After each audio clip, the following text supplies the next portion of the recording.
పాపపు మాటలు, పాపపు వ్యాపారాలు, పాపపు వ్యవహారాలు, విషంతో కూడినటువంటి మాటలు, విషంతో కూడినటువంటి వ్యాపారాలు, విషాన్ని ప్రజల మీద చల్లేటటువంటి వ్యవహారాలు. ఇది వాళ్ళు చేస్తున్నటువంటి పరిపాలన. అసలు మేము అడుగుతుంది ఏంటి? చంద్రబాబు నాయుడు గారు ఇటు తిప్పి అటు తిప్పి ఇటు తిప్పి అటు తిప్పి ఆ దేవదేవుని యొక్క లడ్డు వ్యవహారాన్ని ఎటు తీసుకెళ్లాలనుకుంటున్నాడు? అంటే చేసినటువంటి తప్పుకి పాప పరిహారం లేకపోగా, పశ్చాత్తాపం లేకపోగా, చేస్తున్నటువంటి తప్పుడు ప్రచారంలో ఆ దేవదేవుని యొక్క లడ్డులో వారు చెప్పినటువంటి జంతువుల, పంది, చేప ఆ పదార్థాలు లేవు అని చెప్పిన తర్వాత చంపలేసుకొని సాగిలపడి దేవుడి ముందు నన్ను క్షమించమని ప్రజలను అడిగేది పోనిచ్చి ఇవాళ ఎదురు దాడి చేసేటటువంటి ప్రయత్నం. ఎందుకు చేశాడా ఇదంతా అని మనం ఏదో అనుకున్నాం అమాయకంగా. దీనిలో కూడా వ్యాపార లావాదేవీలు ఉన్నాయని బయటకు వచ్చేసాయి. హెరిటేజ్ అనేటటువంటి వ్యవస్థ ఎలా పుట్టిందండి? చిత్తూరు అనేటటువంటి ప్రాంతంలో జన్మించినటువంటి ఈ చంద్రబాబు నాయుడు గారికి చిత్తూరు డైరీ ఆ రోజు బ్రహ్మాండమైనటువంటి లాభాలతో నడుస్తున్నటువంటి డైరీ మీద కళ్ళు పడ్డాయి ఆయనకి. ఎలా అయినా ఈ డైరీని చంపేస్తే, ఈ చిత్తూరు అనేటటువంటి డైరీని, ఆ సొసైటీ డైరీని చంపేస్తే దాని యొక్క ప్లేస్ లో ప్రైవేట్ డైరీని పెట్టుకోవాలనేటటువంటి ఒక ఊహ వచ్చినట్టుంది. వెంటనే చిత్తూరు డైరీ ఈయన అధికారంలోకి రాంగలోనే నష్టాల్లో వచ్చేసినట్టు చూపించటం, దాన్ని మూసేయడం, అదే అదనుగా చూసి హెరిటేజ్ అనేటటువంటి వ్యాపార సంస్థని మొదలు పెట్టడం. పోనీ ఈయన ఒక్కడ పెట్టుకున్నాడా? ఈ రాష్ట్రంలో ఉన్నటువంటి సంఘం డైరీ ఎవరిది? ధూళిపాల నరేంద్ర గారిది. ప్రకాశం జిల్లాలో ఉన్నటువంటి డైరీ ఎవరిది? తెలుగుదేశం నాయకులది. ఈ రాష్ట్రంలో ఉన్నటువంటి డైరీలు మొత్తం ఎవరివి? దాదాపు తెలుగుదేశం పార్టీ నాయకులవి, చంద్రబాబు నాయుడు గారికి పక్కనుండేటటువంటి బి గ్యాంగ్ లో భాగస్వాములవి. ఈరోజు మనం చూసాం రాజమహేంద్రవరంలో పాలు కల్తీ అయ్యి పదుల సంఖ్యలో అస్వస్థతకు గురై 5 మంది ఆల్రెడీ చనిపోయారు. వీళ్ళు 4 ప్రకటిస్తారు. ఎన్నో అవార్డులు తీసుకున్నటువంటి కంపెనీ అంట ఈ కంపెనీ. దీని మీద మేమేదో అబద్ధపు ప్రచారం చేశామంట. నేను అడుగుతున్నాను, స్పష్టంగా అడుగుతున్నా చంద్రబాబు నాయుడు గారిని, భువనేశ్వరి గారిని, అలాగే వాళ్ళ కుమారుడైనటువంటి లోకేష్ గారిని, వారి కోడలు గారిని, హెరిటేజ్ అనేటటువంటి వ్యవస్థ మీరు పెట్టినప్పటి నుంచి ఒక్క పేదవాడికి దానివల్ల ఉపయోగం జరిగిందా?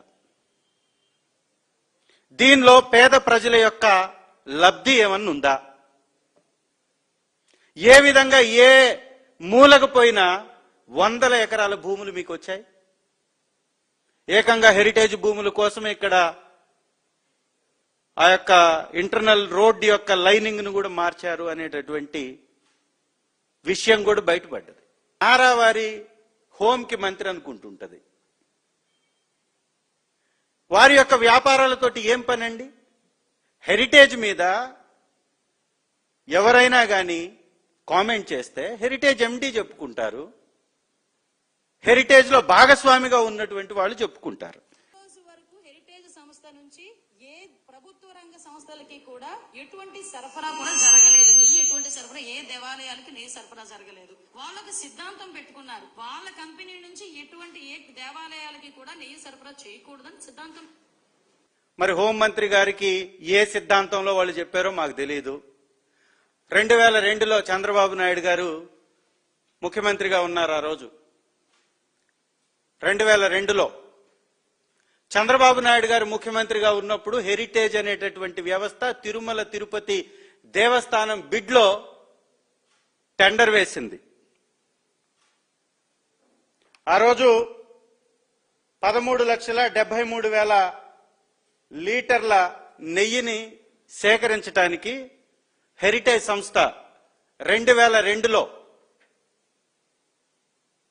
ఆ రోజు టీటీడీ పిలిచినటువంటి రేటు 90 రూపాయల నుంచి 128 రూపాయలు, 140 రూపాయలకు కూడా వేసింది. 2001, 2002 గాను 13,73,000 లీటర్లు, 90 రూపాయల నుంచి 98 రూపాయలు. 2002, 2023కి సంబంధించి 15,39,000 లీటర్లు, 99 రూపాయల నుంచి 140 రూపాయలకి. 2003, 2004 128 రూపాయలు బిడ్ తిరుమల తిరుపతి దేవస్థానం కాల్ఫర్ చేసింది. దీనిలో ఈ హెరిటేజ్ 3వ నంబర్గా హైలైట్ చేశాం. దయచేసి మీడియా మిత్రులు గమనించాలి. ఈ పేపర్ కూడా మీకు ఇస్తాను. మేమెప్పుడు ఒక నిబంధన తీసుకున్నాం, బల్క్ గా మేము సప్లై చేయం, మేము ఏ టెంపుల్కి సప్లై చెయ్యం. ఒక సిద్ధాంతం పెట్టుకున్నాం. 30 సంవత్సరాల నుంచి ఏ టెంపుల్కి మేము సరఫరా చేస్తామని ముందుకు రాలేదు. హెరిటేజ్ కేవలం రిటైలే చేస్తుంది, బల్క్ చేయదు. అనేక అబద్ధాలు. ఇంకా అచ్చెన్నాయుడు గారు అయితే అసలు నెయ్యే సప్లై చేయదు హెరిటేజ్, నెయ్యితో సంబంధమే లేదు అంటాడు. ఇదిగోండి ఇదే సంబంధం. 2002లోనే బీజం పడ్డది. 2002 అంటే దాదాపుగా 24 సంవత్సరాల ముందే తిరుమల తిరుపతి దేవస్థానంలో నెయ్యి వ్యాపారానికి బీజాలు వేసుకుంది హెరిటేజ్ సంస్థ. ఇది వీళ్ళ భాగోతం. ఎంతకో తెలుసా? 117.75 రూపాయలకి టిన్నులతో అయితే 113.90 పైసలు ట్యాంకర్లతో అయితే. ఇప్పుడు ఎంతండి నెయ్యి? 658 రూపాయలు. ఎందుకోసం? కేవలం హెరిటేజ్కి లాభం జరగడం కోసం మాత్రమే. ఇందాపూర్ అనేటటువంటి సంస్థ మా మ్యానుఫ్యాక్చరింగ్ యూనిట్ అని భువనేశ్వరమ్మ గారి ఫోటో కింద వాళ్ళ వెబ్సైట్లో మ్యానుఫ్యాక్చరింగ్ యూనిట్ అని మెన్షన్ చేసుకున్నారు వాళ్లే. 22 మ్యానుఫ్యాక్చరింగ్ యూనిట్స్ ఉంటే 17వ నంబర్ దాంది. ఎప్పుడైతే వైఎస్ఆర్ కాంగ్రెస్ పార్టీ హెరిటేజ్కి ఇందాపూర్కి సంబంధం ఉందని బయటపెట్టిందో వెంటనే 3 రోజుల తర్వాత కో ప్లాంట్గా దాని యొక్క పేరును మార్చారు. ఎలా మారుతుందండి? మీరు మార్చినా మేము ఊరుకుంటామా? మీ వెబ్సైట్లో ఏ రోజు మార్చారో, ఏమేమి చేంజెస్ వచ్చినాయో దానికి ఒక యాప్ ఉంది. ఆ వీడియో కూడా తీసి పెట్టాం.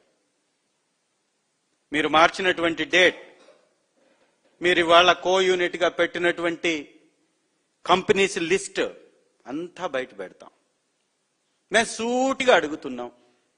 321 రూపాయలు నెయ్యి 658 రూపాయలు ఎందుకైంది? కల్తీ జరిగిందా జరగలేదా, మంచా చెడా పక్కన పెట్టండి. 321 రూపాయలు నెయ్యి 658 రూపాయలు ఎందుకైంది? మీ యొక్క హెరిటేజ్ ప్యాకెట్లో ఇవాళ కూడా ఆన్లైన్లో చెక్ చేస్తే 620 రూపాయలకు కౌగీ ఉంది 1 లీటర్ ప్యాకెట్. 2 లీటర్ల ప్యాకెట్ 1200 రూపాయలకు ఉంది. మరి ఏ విధంగా మీరు 658 రూపాయలకి లక్షల లీటర్ల నెయ్యి యొక్క సరఫరాని ఇందాపూర్కి ఇచ్చారు? ఇదే సొనాయ్ అనేటటువంటి కంపెనీ ఇతర రాష్ట్రాల్లో సప్లై చేస్తున్నటువంటి రేటు 550 రూపాయలు.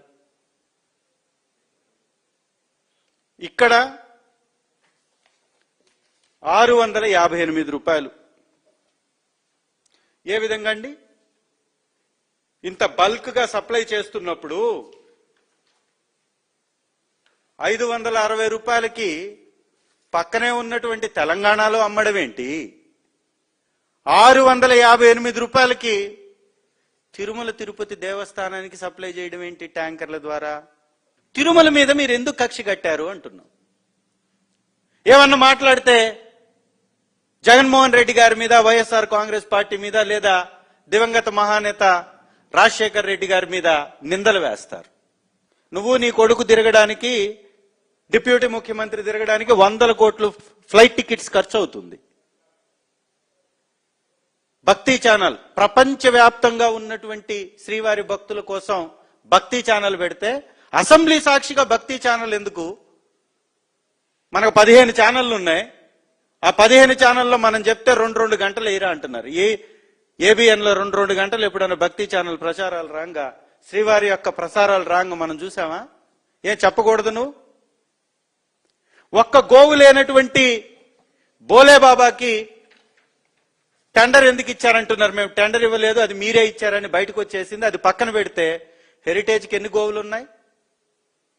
ఎన్ని గోవులు ఉన్నాయని నువ్వు టెండర్ వేసావు? 2002లోనే ఎందుకు టెండర్ 114 రూపాయలకి సప్లై చేస్తానని ఇచ్చావు? నీ దగ్గర ఎక్కడున్నాయి గోవులు? ఎన్ని కుయుక్తులు పన్నినా కానీ చర్చించాలి అంటే తగినటువంటి సమయం కావాలి. సభ్యులు అడిగేటటువంటి ప్రశ్నలకి సమాధానం చెప్పాలి.